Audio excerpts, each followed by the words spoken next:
Hi, Naley. Hi. Hi. So nice to actually talk to you face to face instead of reacting to your TikToks.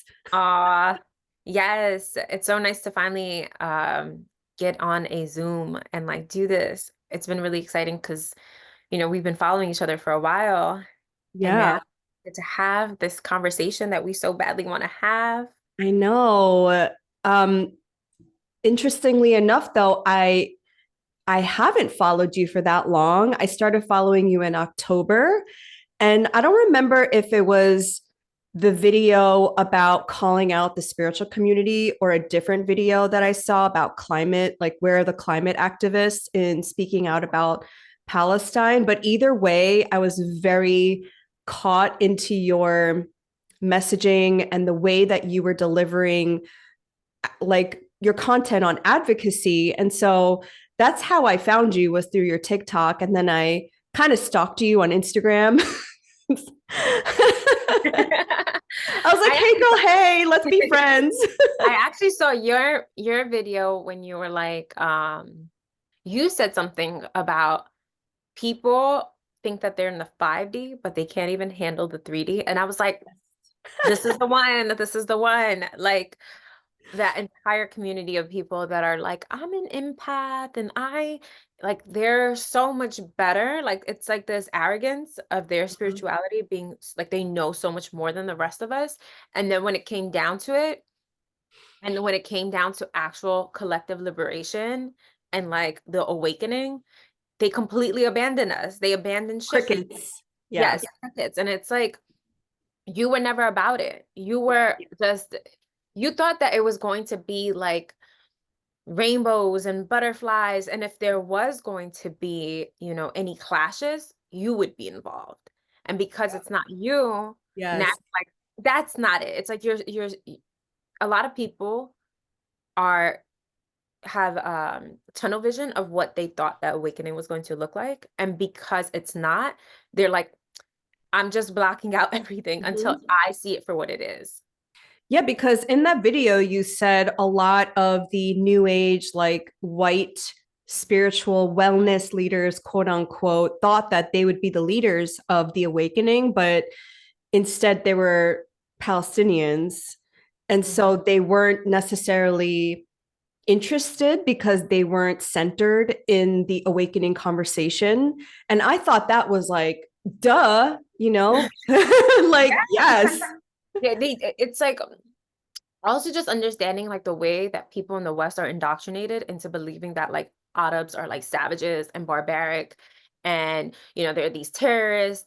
So never putting them in the position as people who are actually Jesus's tribe, right? Like that connection wasn't even being made in people's minds because Hollywood and the American government and these Western governments did such a good job in indoctrinating us and institutionalizing us into believing that Arabs can only be perceived as like barbaric and terrorist and savages. So when it came down to it, and October 7th happened, and then we see the gaslighting happening in real time, and we're watching people be genocide, and they're pretending like it's not happening. That that moment was the awakening, where it's like, why are they lying to us? Why are we tripping? And it's like Yeah. we weren't tripping, and I don't think a lot of people were ready or are even ready to even acknowledge that this is the awakening and that it's Palestinians that are at the center of it. And once you look at it from that lens, you realize like it's not just Palestinians that are at the center of it. It's actually that entire region. It's actually Africa. It's actually the Middle East. It's actually like this is the battleground that is happening right now. Like this war that America and Russia and China and Iran, they're already at war. I don't think people understand that. The battleground just so happens to be the Middle East and Africa. Mhm. And I don't think that people thought about that because if you think about spirituality, they don't like to make those connections into like Abrahamic religions, right? Like Mhm. there is a disconnect from all of that. That to all of the stuff that's written in Abrahamic religions is like woo-ha, right? It's not real and like completely disregards all of that. but looking at how this little small piece of land is causing so much instability all over the world. And if you think about it, Palestine's not a big country. I mean, Gaza is not even that big. Gaza is like so small, and you're seeing how they're doing the absolute most to ethnically cleanse these people off this land, and they're gaslighting us. And the way that they're gaslighting us is becoming very, very sick. It's very demonic. Yeah. And it's not just now, it's been thousands of years, right? It was during Jesus' times, it was under the Roman occupation. And it's always that piece of land that people seem to be obsessed with. Mm-hmm. Obviously, like you said, the inception of the Abrahamic faiths and how massive that is for the global community. And everyone wants their little paws on that little strip of land, Palestine. Mm-hmm. And that, you know, I'm sure that these governments may or may not care about the religious significance of this land. And if you think about it from their perspective, this land is very strategic. It's strategically placed. It Mhm. allows America to have, its eye on the Middle East. It allows them to keep that entire region in check. And right now, it's America ensuring that it's in control of the Middle East before Russia and China can be. You Right. know, and it's like that's the war that's happening, right? And understanding that this land is also rich in resources, gas Mhm. and oil. And that's what the world is running on right now. And then seeing how that is connected to climate change. And so I don't understand how the spiritual community is all about Pachamama and like, taking care of the land and nature and Mother Nature. And then you don't see how this is spiritual. Like they're Right. literally going to pump out all this gas, cause more climate change. Like, we're seeing climate change right now. This is so interconnected to everything. Mhm. Even Congo, the same players that are backing and funding this genocide in Gaza are also doing the same thing in Congo, where Exactly. they're literally mining for resources for cobalt, causing also more climate change with that, right? Enslavement. This is all so spiritual, and just seeing how these white spiritual leaders, and I don't want to just say white spiritual leaders because I also see people of color in that community just be Mhm. completely silent. Mhm. I think it's because of white spirituality talks a lot about escapism, but they like Mhm. completely mask it. And if you really delve into it, you realize that they're constantly trying to manipulate you into escapism because they can't even deal with what's happening here. So it's like, and you think about the Western world, it's all about escapism. It's all about porn. It's also about movies. It's like Mhm. how to keep the vibration low. And even in the spaces that are supposed to be, you know, re-energizing and spiritual and like loving, they've even got their paws on that too, and they're teaching people, look away, there's nothing you can do about that. Like, just focus on yourself. A lot of individualism, how to manifest. Don't worry about that. Manifest love into your life, manifest money into your life. I seen a girl on TikTok say that she manifested a deal with Sheen and Fashion Nova and like felt like Wow. that was her connecting to the universe. And it's just like, girl, this is not it. And it's like, I understand why people think like this. It's because they, this is how it's being presented to them on social media, right? You have a lot of people who are learning from each other, and then they're just regurgitating whatever they learn onto TikTok and social media. And it's getting the views because it's all about manifesting. It's all about manifesting things, but not about actual fulfillment, Mhm. self-fulfillment. And so there's always a constant void that people have, and they're trying to always fill that void with things. We're filling our, we're trying to fill this void with things, and that in itself is escapism. And it's capitalism. Mhm. I was just talking to my friends about like what is spirituality, like what is the role of the healer, and one of the things that I really enjoyed learning about you, which I didn't realize at face value following your content, is that you have a spiritual connection in a practice. And so, like, you mentioned that this is spiritual activism, politics, climate. How did you get to this point where either you saw there was a huge disconnect with the Eastern and Western worlds, or like, how did you come to this point? You know, it was years in the making, but I think in the be for me, like my awakening probably happened like 2015, 2016, and then 2020 hit and like it was like accelerated and I like completely had like I felt like the universe completely let go and shed my old life. And that was like a very tumultuous experience. It was like it was like a violent metamorphosis. And I watched myself like evolve and completely let go of my old life. And I had this awakening. And actually, at the time, like a year later, I think in 2021, um, Israel was bombing Gaza again. And there was the Sheikh Jarrah, uh, Mhm. the fighting that was happening at Sheikh Jarrah and like the displacements of homes and Palestinian homes in Jerusalem. And I remember one day I was with my niece and we were just sitting downtown in Gansevoort in Manhattan, and we were sitting outside of a Hermes, and I was just like, "Oh my God, look, Hermes!" And she was like, "What is that?" And I was like, "Oh, it's like this handbag store." And I was like, "One of those bags costs like $100,000." And she was like, $100,000. I was like, "Yeah, it's like a mortgage." And she was just so shocked that a bag could cost that much. And so we're having this conversation, and like it just starts to hit me that like, people buy these bags to stunt on other people, like Mhm. that bag is like it's a it's a piece, it's an article of clothing that well, it's an accessory to say that I'm here and you're here. It's to create that distance, right? And like people wear it as such. People who have the money collect them too. And I thought about this and I was like, they're going to displace all these Palestinians and they're going to build malls and hotels and buildings and they're going to kill all these people and displace all these people just so another group of people can have things, and that meaning of like we're killing people for things, for material things. And it just made me so angry.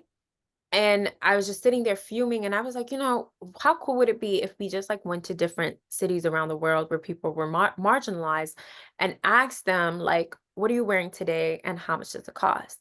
Because at the time there was a lot of videos where people were doing that, Mhm. but they were doing it from the perspective of like, just like, oh, you're so fashionable, how much does this cost? But I was like, instead of focusing on the people who have it like that or who have money or have the means to be fashionable, why not ask those questions to marginalized people, but then end up asking questions about their community and like their struggles?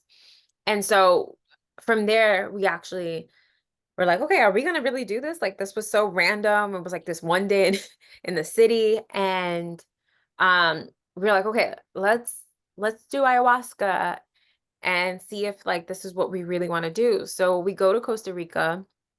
We end up in this eco village.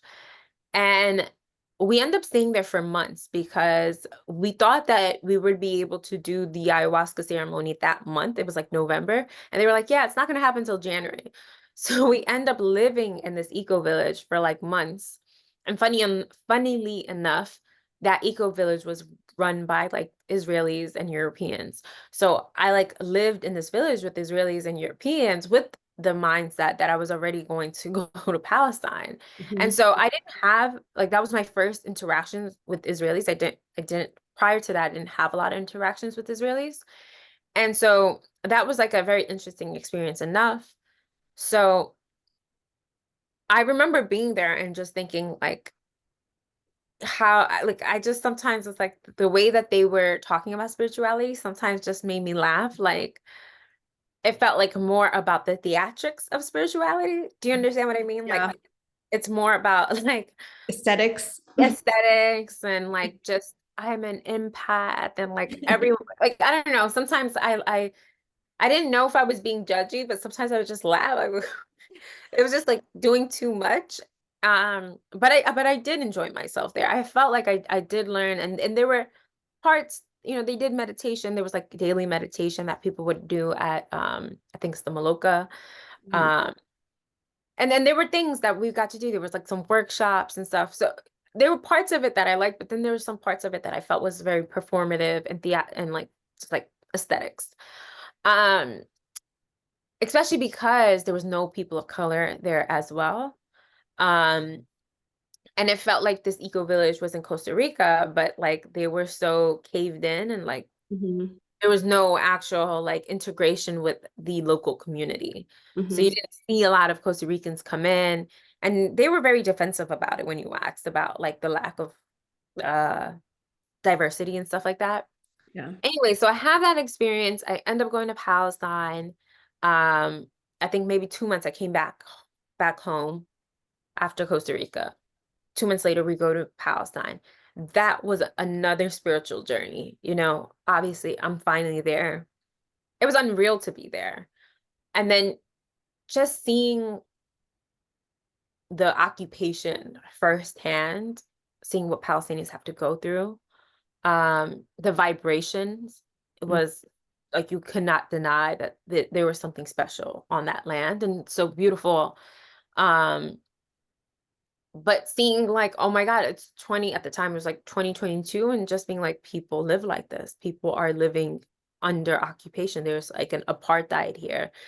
People cannot leave. Like the people in the West Bank cannot leave the West Bank unless they have permission. They cannot use the Tel Aviv airport, you know? Yeah. They don't have their airport. They have to go to Jordan to be able to leave. Like it was it was very dark, but then in it, I also experienced like how much Palestinians wanted to live and Mhm. like how much they made a life for themselves even in this occupation.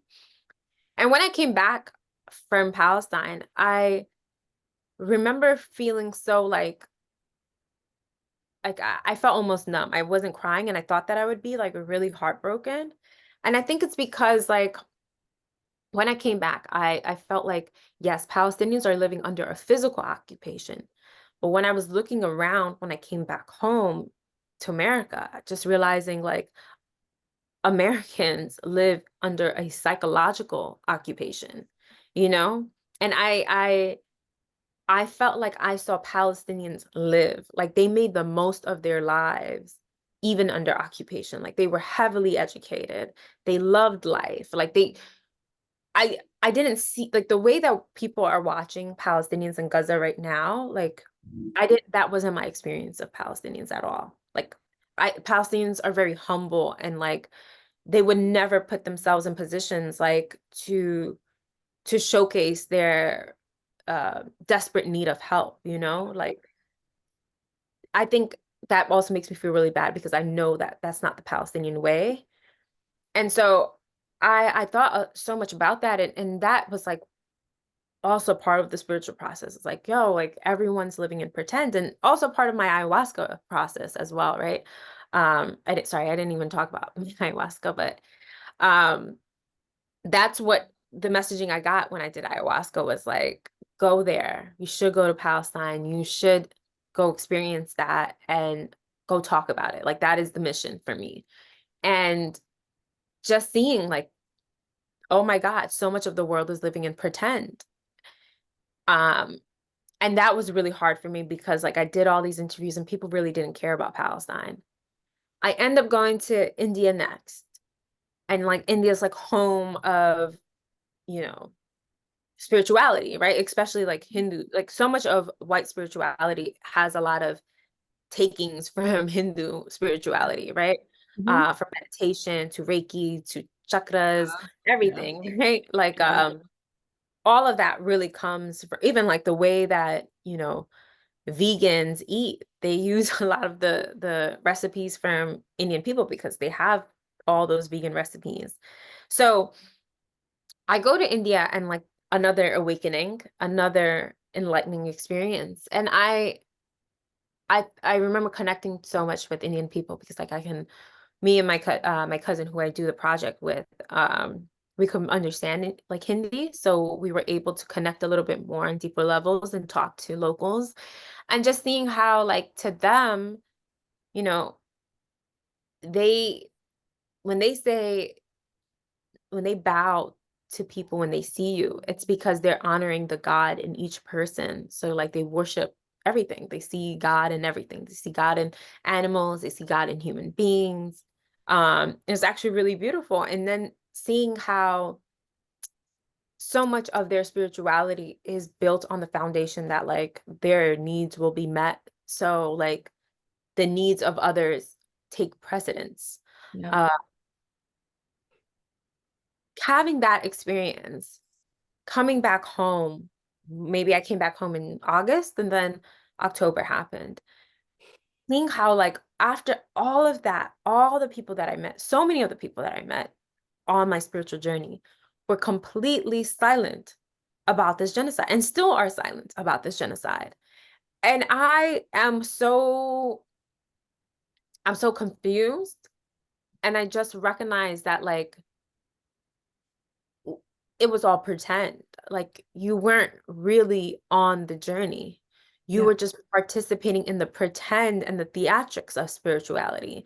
And one thing I recognized a lot about the Western world and the way that they perceive spirituality is that I see a lot of these people constantly doing ayahuasca, constantly doing, plant medicine, never integrating that, and it's like you all of a sudden have leached onto plant medicines and you're just taking it as a form of escapism because you don't know how to be. You don't Mhm. know what to do. You're taking this because you need all this direction, but you're not even integrating. You're not even allowing yourself to feel. And I think a lot of people are afraid of feeling. They're Mhm. afraid to feel. And I get it. I'm sure you're feeling this too, but like just witnessing this genocide, I feel so like my mind feels like scrambled eggs. Yeah. I feel cracked out sometimes. I'm just like overwhelmed. And it's like, yes, no one wants to feel this way, but it's so important to feel this way. And I don't think people even value negative feelings Mhm. because they think that you're supposed to be love and light all the time. And that's what white spirituality teaches. It's like, and I'm sure you've seen it. A lot of these spiritual people are talking about just send love and light, just send love Yeah. and light. Like that is a form, like a defense mechanism. It's a lot of self-care. It's a lot of like protect your peace. At the beginning of all of this in October, I was invited to like 20 peace circles. And like as Kwame Ture says, peace is the white man's word. Our word is liberation. And I was just like, no, you just want people to go back to dying in silence because it's inconvenient for you. And it's inconvenient for you because you know you'll get canceled for promoting your course in a time when there's multiple genocides happening. Mm-hmm. Let's just be so for real right now. Yeah. And shouldn't we use all the things that we've learned in our spiritual journey for this moment? You Yeah. know, isn't that the mission that all the things that we've all collectively learned on our spiritual journey, shouldn't we shouldn't we come together to actually take a moment like to do something about this right now? Right? To take action now to collectively liberate ourselves. Like our liberation can only happen together. It can only happen in tandem, you Mhm. know? But if you think that, and this is the thing that really frustrates me, is that a lot of these people who are in these spiritual communities will say like, just focus on yourself, self-care, self-care. But in reality, it's saying let those people take care of it. Let Yeah. the other people take care of it. Let them, like, do you think that Jim Crow ended because a whole bunch of white people were like sending love and light out? No. You think that like, do you think that's what happened? Do you think slavery ended because white people got together and was like, love and light? Like that's really how they make it seem. And it's like, no, people took action to end suffering. Colonization ended because action had to take place. It wasn't because some white people together, sat in a circle and beamed love out of their chest into the world. It's like it's like I don't understand. And I feel like the messaging is always let them take care of it. Let the other people take care of it. And here's the thing. It it's it will become everyone's problem. This is going to become all of our problems. Whether you want to admit it or not, what's happening is that we're seeing this issue. This is not just something that also happened on October. This is 75 years in the making. Palestine is 75 years in the making. It's it's it's gotten to the point of the situation has been exacerbated, right? And now it's becoming all of our problems. And we're seeing our governments willing to go to war for this. It will become inevitably our problem. And so just to take, how a lot of my work is about finding the intersectionality between spirituality and social and political issues, because there is an intersection between that. But if we think about like how these governments are willing to just bring us down for this, you're seeing how some of these same white liberals are going, we can't have Trump in charge, even though we're watching Joe Biden conduct this genocide. They're saying, no, Trump taking away our abortion rights is way worse because that's going to affect us. So unfortunately, we still have to vote for Biden. It's so disgusting to make the comparison, It's so disgusting that people are actually trying to flip this in a way of lesser of two evils. Lesser of two evils, yeah. And that shit is so white spirituality. That shit is so white liberal. Like, you know what I mean? It's so white people shit. It is. And it's like, you don't see us. You don't see us. And it's like, when it comes down to it, you're afraid that you're going to be in the same position as us. If Trump is in charge, you would have the same problem as us. So you want us to ensure that we choose Biden because that way it's not your problem, it's just our problem. But if Trump was in charge, that would mean that it's your problem and my problem. And you don't want that. And that is the hierarchy of white supremacy, right? It's that you get to choose to not deal with the problem. And that's that goes back to like the white spirituality, where it's like, send love and light there and let those people take care of it. Right. Yeah. It's also connected. It's like the same mindset. It's the same ideology being used to say, it's unfortunate what's happening over there, but I got to focus on me. I got to take care of me. And I'm going to manipulate and gaslight all these other POC into thinking that, hey, it's going to be even worse for you under Trump. Let me tell, no, we're fucked either way. I'm like, I don't think you could get as bad as a genocide that we fund. We're no better than mob bosses over here. We all have karmic debt. Like you're already affected, not like all of us in the US. Yeah, it's not seeing. I don't think they could see us, and until they're able to see us, we'll never actually be liberated. And I think one day we were talking about this on the phone, and I was saying, like, God isn't going to send us Jesus Christ. He's going to send us. Wait, no? No. God isn't going to wake us up. He's not going to send us Jesus Christ. He's going to send us a genocide. He's going to send us Trump. He's going to send us people who are going to trigger us. He's going to send us a genocide to trigger us. Yeah. If none of those things work, if none of those triggers work enough to awaken you, well, then that means that the next step would be that it has to trigger your life. And I know that's what white people are so afraid of, is that now they know it's going to be them. That is the next step, is that is going to trigger their life. So they're scrambling, and they need us to vote for Biden because they want to remain untouched. But it doesn't matter who's in charge because we're fucked either way. But it's just so interesting to understand the mindset of white people, because at the end of the day, white spirituality's foundation is built on white supremacy, whether they want to believe it or not. Yeah. It's built on the foundation of capitalism. You know, Mhm. the entire spiritual community is industry, it's an industry. They industrialized it, you know? Yeah. They're charging thousands of dollars for sound bowl healings, Mhm. you know, and Reiki and meditation and yoga, and like it's become a whole industry, you know?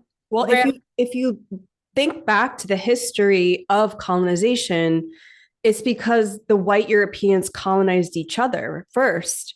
Like Mhm. they colonized all of each other, they stripped them of their indigenous spiritual practices, and then you have descendants of those colonized people who want to be the witches that the whatever didn't burn, and they don't have anything to grasp onto, so then they, because spirituality ultimately makes us feel into our spirit, into our interconnectedness. So that's when they appropriate our indigenous spiritual practices, strip it, whitewash it, try to sell it back to us in the form of like, you don't know anything unless it comes from a white person, like the white saviorism thing.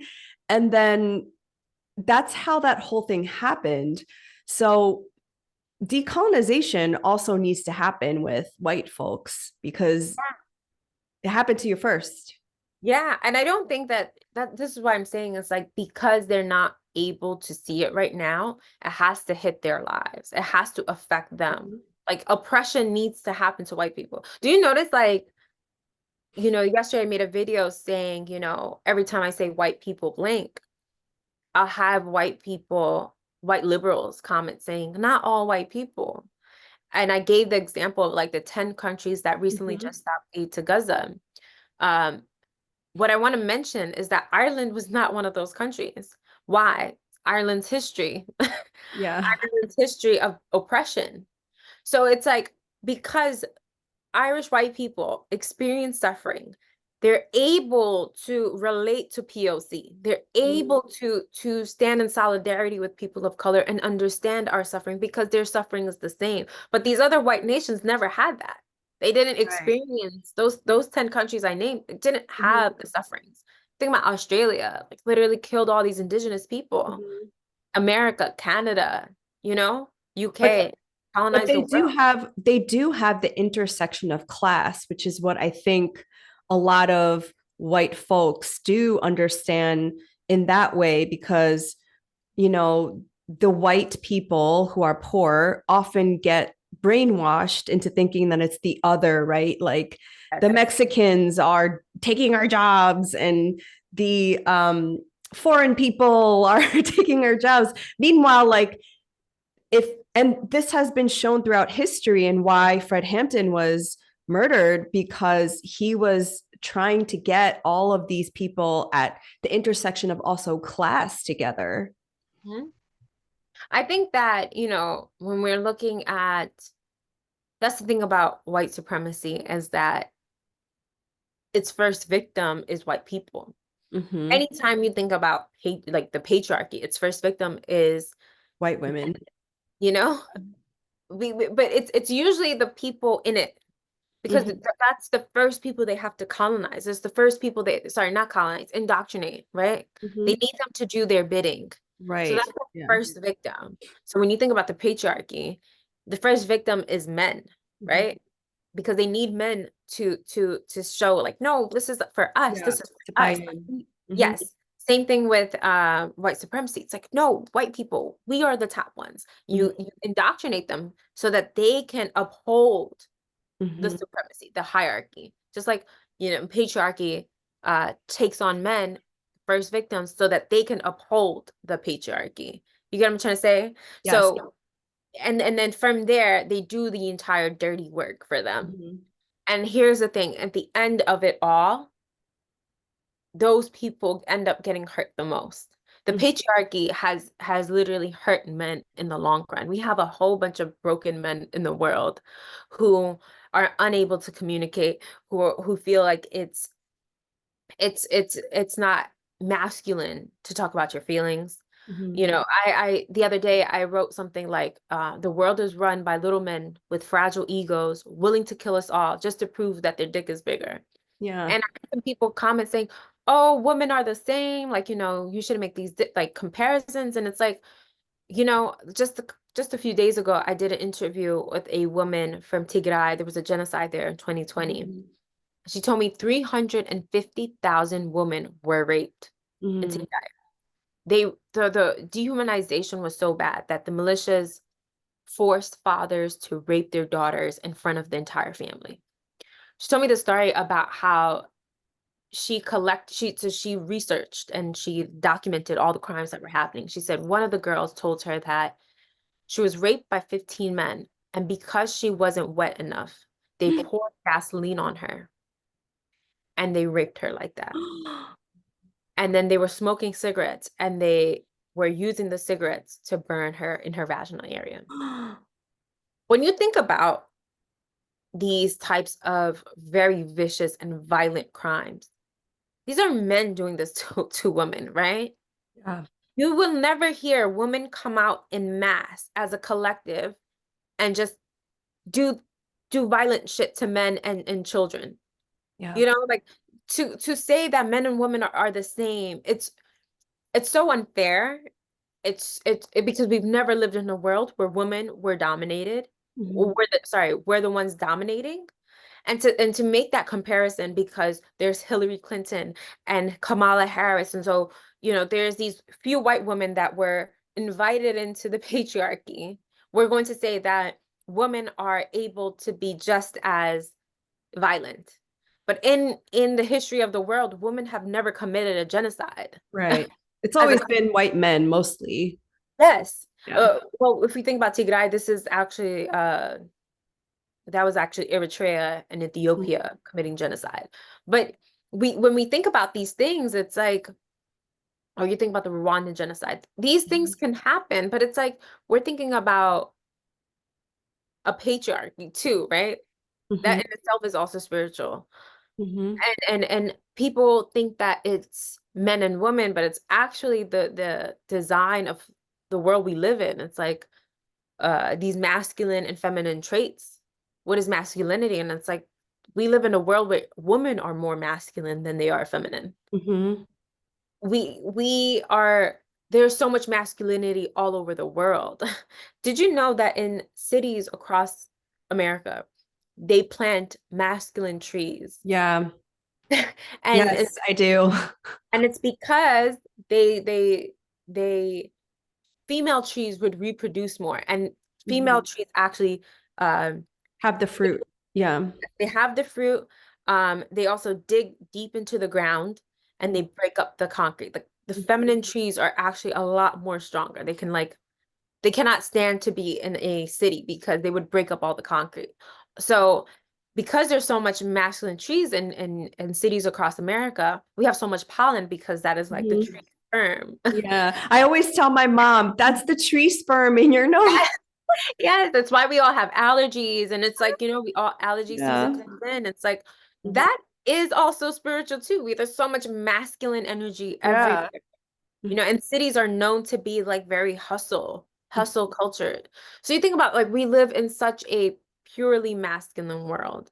We live in a like all of this is so connected to our own spirituality. And it's like, I'm not saying that men are evil, because every time I talk about these things, people are like, you hate men. It's like, that's not what I'm saying. You Yeah. know, like I literally feel that men are the first victims. I'm Mhm. saying that there is a imbalance of power in the world. There's an Mhm. imbalance of energy in the world. We we need balance.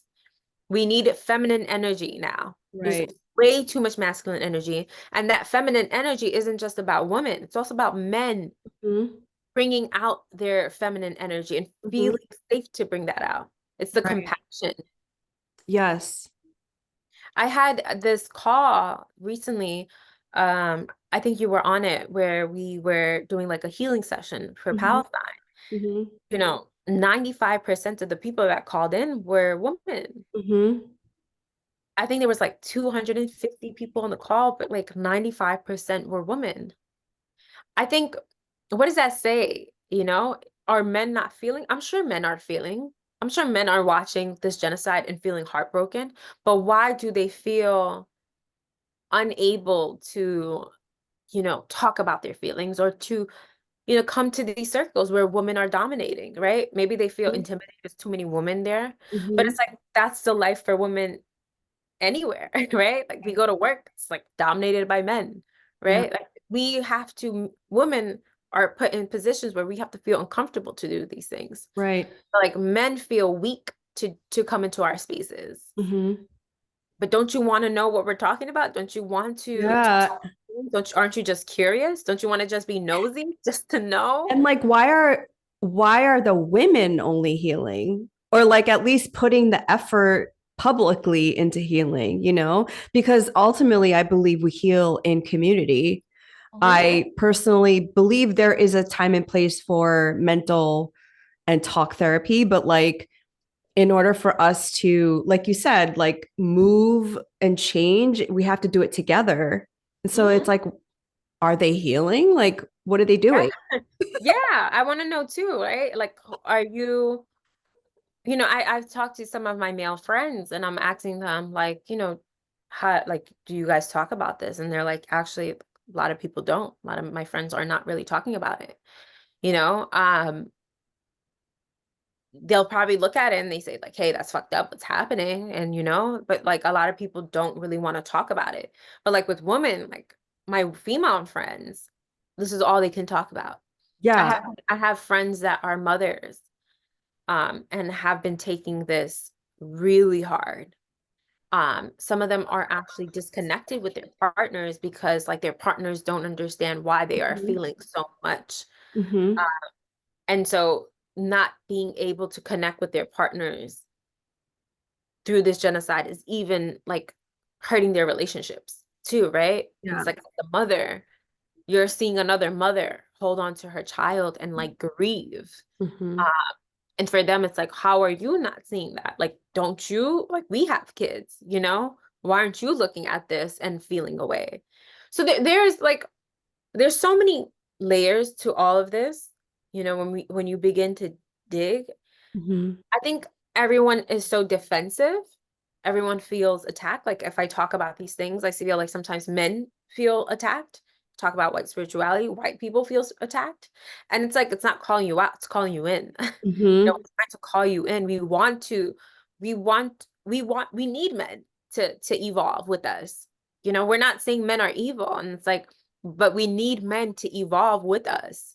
Yes. And like to not feel like, we're trying to hurt you, Mm-hmm. Same thing with white people. It's like we're not trying to push you away. We're trying to ask you to evolve with us. And it's like, do you want to evolve with us? Is Yeah, that like get your shit together. I did a Stitch video with Liz Plank, who is the feminist fabulous on TikTok, and she's been going on and on about like the Barbie movie, the Greta and Margot not being nominated for the Barbie movie and Ken being nominated.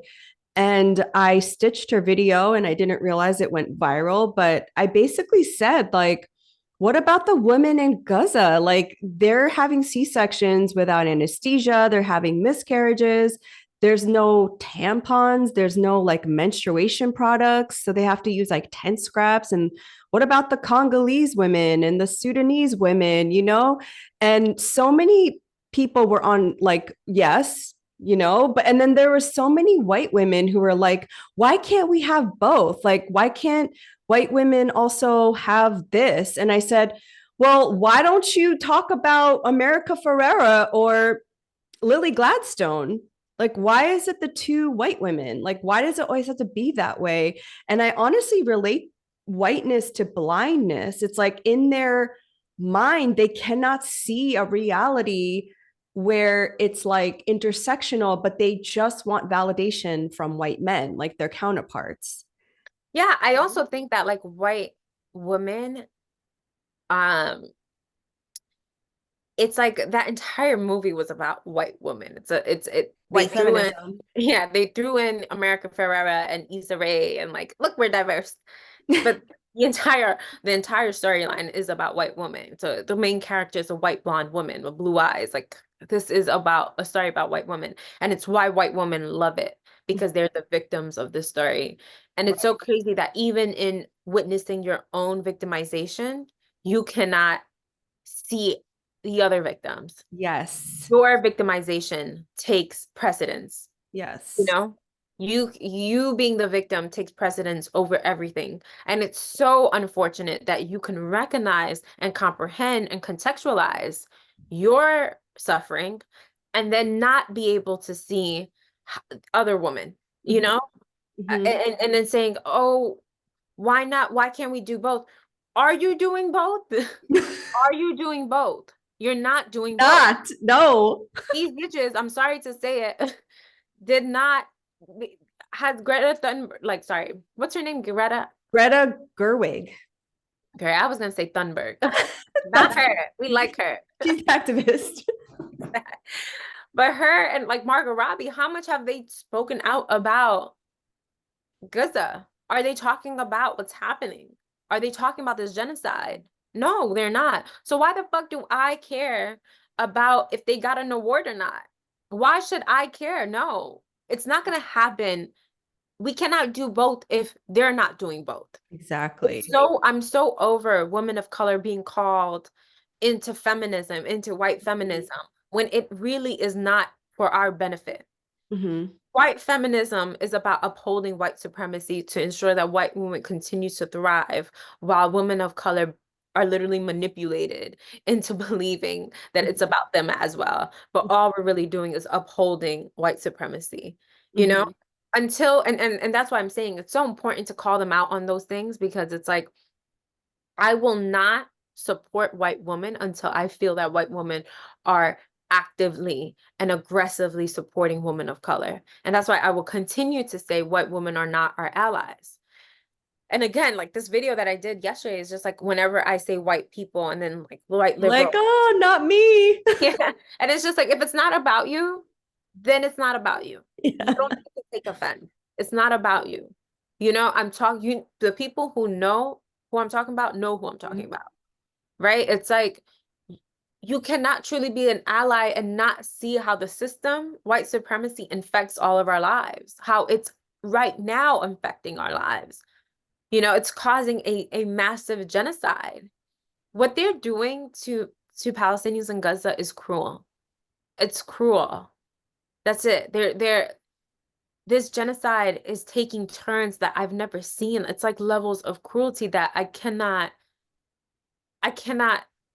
even comprehend. And it's like since the beginning when I learned about it, it was too much. And now just think like they're cutting off UN relief to them. They're Mhm. already suffering, they're already starving to death. And it seems like they want them to die.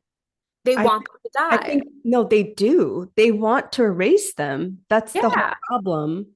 And to see how like we are calling this out and like there's a sense of urgency and all of these people are like, yeah, no, this topic can happen at the same time as this Barbie conflict.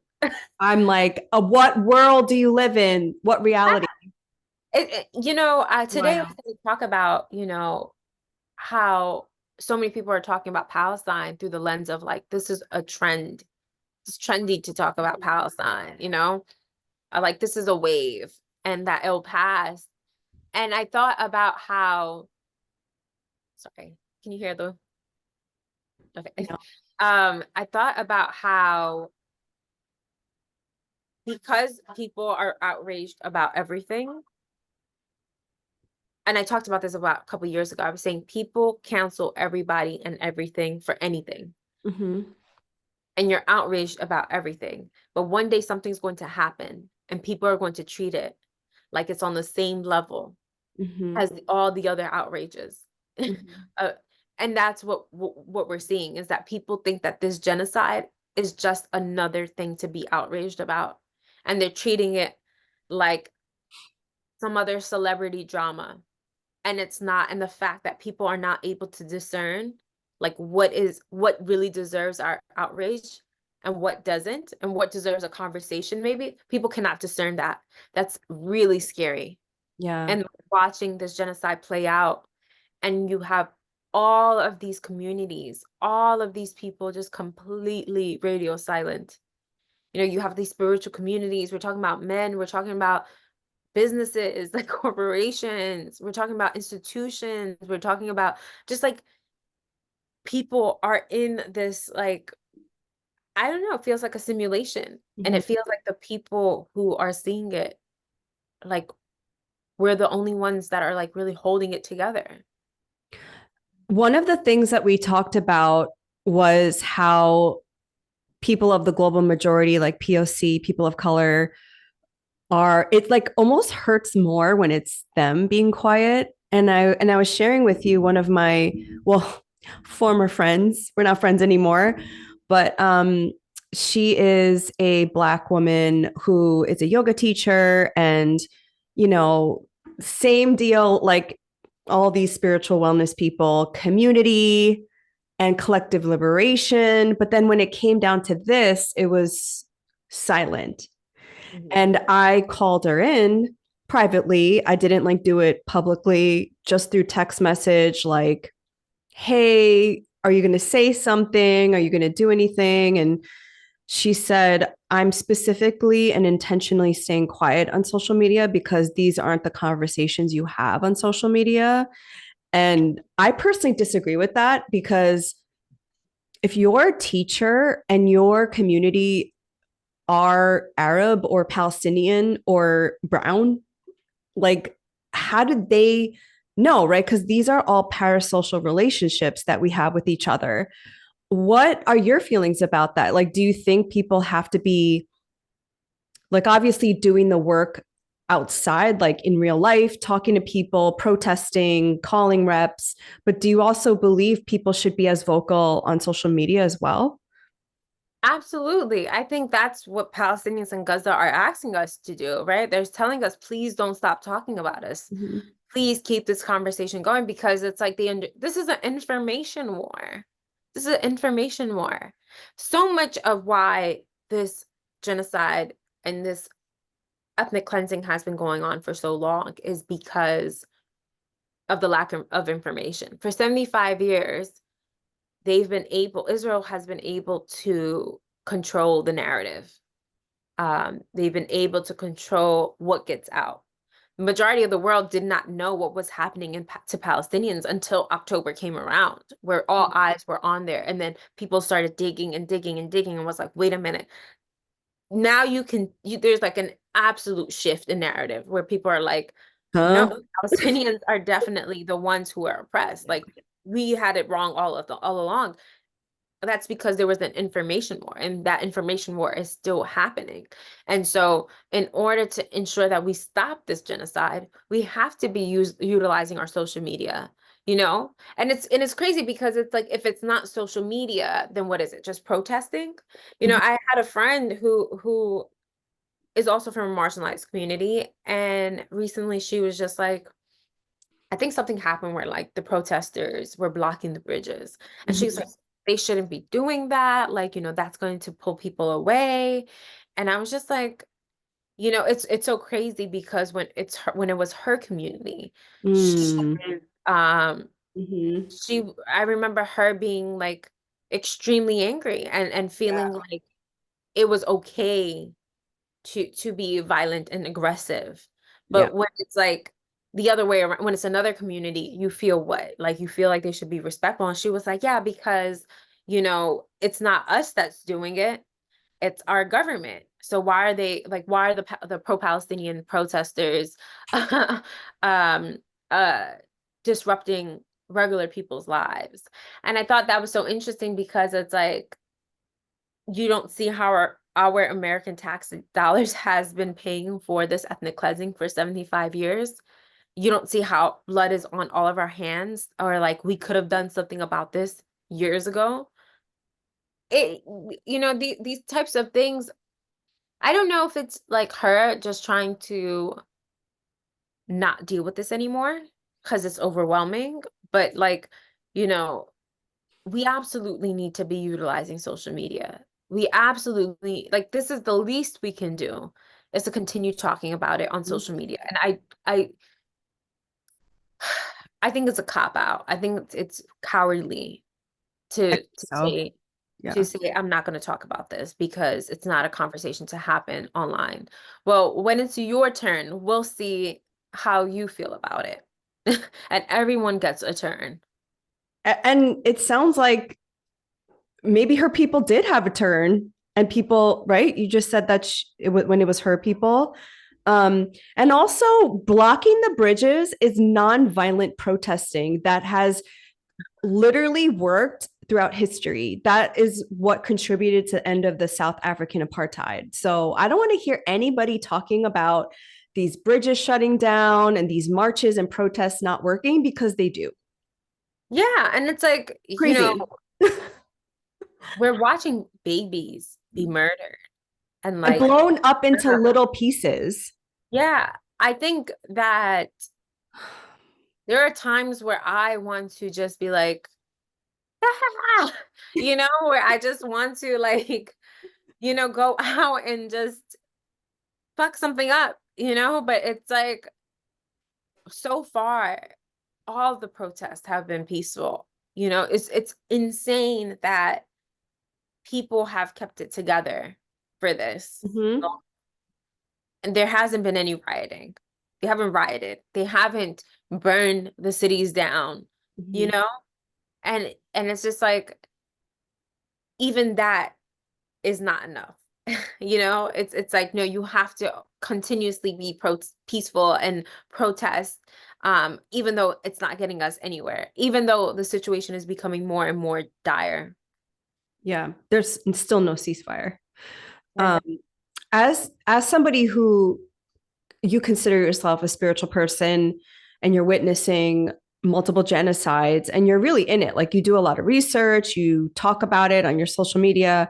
How do you like take care of yourself and make sure that you're not burning out while also remaining engaged? in the beginning of all of this, I felt like I had to be making multiple videos a day. Like I had to keep going every day or else people were going to forget. And I started feeling like my energy started lowering. Like I started feeling low energy.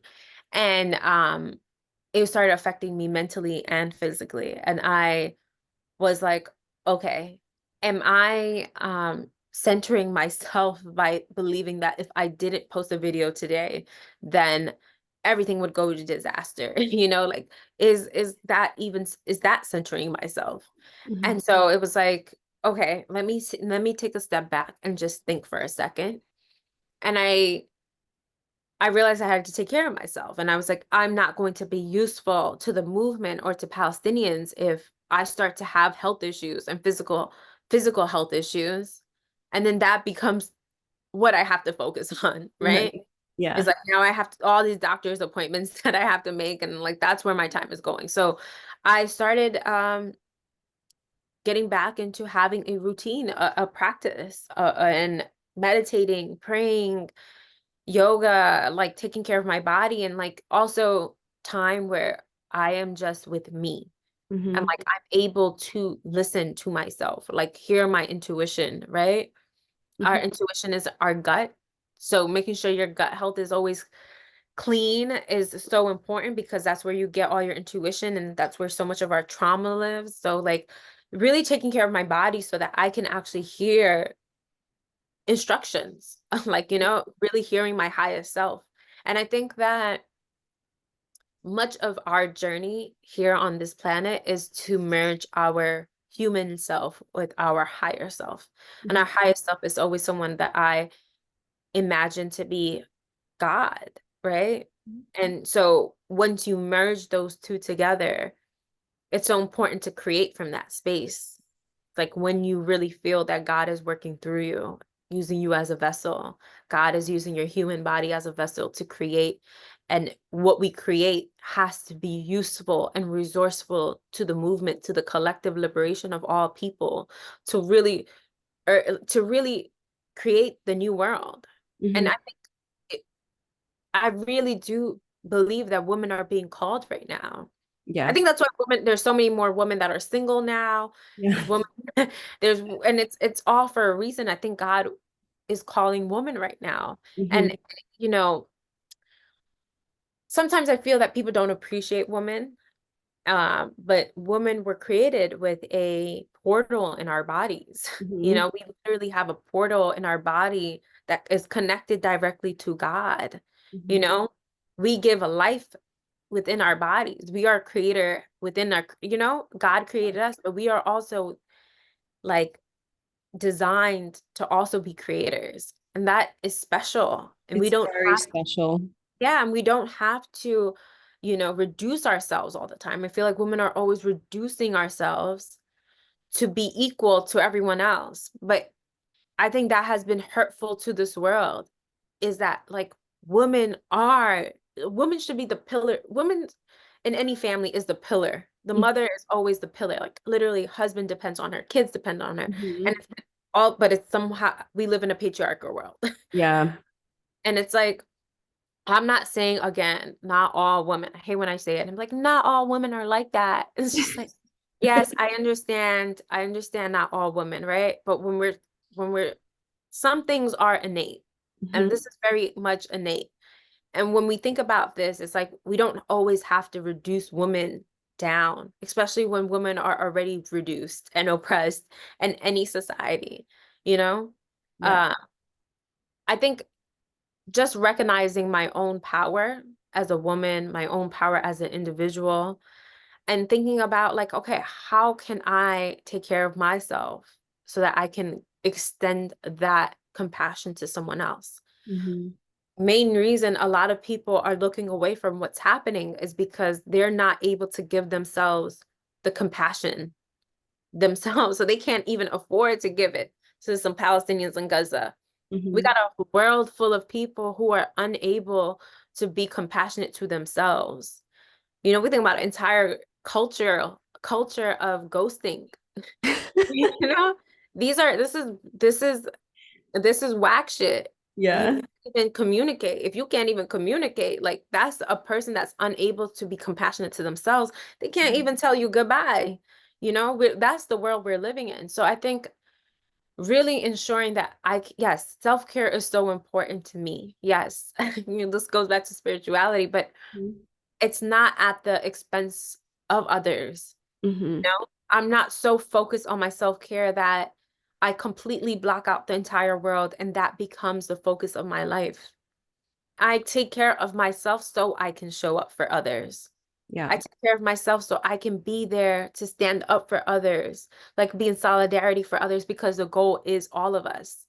And that should be the point of self-care. Self-care Totally. isn't just about you, you Yeah. know? Hmm. So like just, making sure I'm eating right, sleeping, you know, also this community, talking to friends about what's happening, right? Yes. To feel less alone. And also knowing when to spend time alone. Hmm. So those are the ways that I've just been trying to take care of myself. But it's hard. It's very hard. And like there's no playbook on how to be during a genocide. No, not watching it every day. But yeah, there's one aspect of awakening that, these spiritual teachers tell you. And when you read in books, that you see things clearly and then you can't go back. I saw life clearly after October 7th because I had already had like multiple awakenings as well. But I saw like the people that I didn't want in my life anymore, like Mm-hmm. pre October 7th crew. Mm-hmm. And then, I've made, including yourself, like so many new friends and people in my community who I trust more now with than the people pre October 7th. But I also just saw things very clearly. Like you said, like, oh, you're not actually spiritual. You're just into the aesthetics. Mm-hmm. Oh, like you actually don't care about humans, but Mm-hmm. go after your life, whatever, whatever you want to do. I Mm-hmm. saw very clearly. Yeah. I think a lot of us did, right? Like Mhm. it was this is why it's the awakening. It's like recognizing what it is. And it's like for people like you and me, something like that doesn't have to hit our personal lives to awaken. You Mhm. know, we can just witness the suffering of others and being like, whoa. But for a lot of people, it has to happen to their lives. And I think like, you know, for me, I feel like we are that first wave of people. I do believe that the rest of the world will come on board. You know, I think it's inevitable. The way that things are kind of playing out is that is going to affect everyone's lives, that people will have no choice but to join the movement, Right. right? It will affect people's lives so much that it's like enough. Mhm. But we are that first wave of people that are like truly, like James Baldwin said, the world is held together by the love and compassion by a very few group of people. You know, Mhm. the very few people, the love and compassion of a very few people is what keeps the world together. And that's it's so true, you know, like it's some shit is also so tribal, you know? Like I Mhm. sometimes feel like when I went to Palestine, a lot of people were like, why'd you go to like what was so special about Palestine? You're not Arab, you're not Palestinian, like and it's like what do you mean? Like, to me, it was so crazy because I understood what they were saying. They were saying it Yeah. like, if you're not Palestinian, why do you care so much about these Mhm. people? But that is how people think, right? Like, Yeah. if it's not happening to your community, why Right. do you care? And it's like, that is such a tribal mindset. Yeah. It's so archaic. Mhm. It's, That's it's, so true. it's people only wanting to show up for themselves because they see other people that look like them. But it's like, I think that entire mindset is so colonial, Mhm. right? It's so archaic. And it's like we're in a new reality where it's like, no, we are all in one, all of us, Mhm. white people too. You in the same boat as me. Stop pretending like you're above me. You're not. You got the same problems, you got the same Yeah. bills, you got, you know what I mean? You're in Mhm. the same boat. And it's just like, until we can all recognize that, like, we're not going to actually ever liberate ourselves. And my fear is always that people will recognize this once it's too late. Mhm. We truly have a small window of time to actually change, to actually bring change without, and we can bring that change without it being nonviolent. Yes. They're about, and it's not going to be us that will be the first ones to be Yeah. violent. It will be them. Mhm. It will be the government. It Mhm. will be the system that will be violent to us immediately. Mhm. We have a small window of time to actually change it. And it's like, it's so unfortunate that people are choosing to look away. Mhm. Was there anything that I didn't ask you that you wanted to talk about? I know we covered so much. Yeah. To talk about, I didn't expect to talk about all of this, but um, no, I think, you know, I just want to say to people that like things are moving so fast. And you might think that this has nothing to do with you, and it will. I promise you, this will affect your life. And it's like, use your compassion, use the compassion you have for your own people to, and apply that compassion to others. Like that is liberation. That Mhm. compassion is liberation. And if you don't have it for others, start by having compassion for yourself. You know, if you can't have compassion for yourself, you will be of no support for anyone in your life. So, you know, that's just my only piece of advice. Thank you so much, Naley by nature. Much, Laura, for having me. Thank Always a you. pleasure.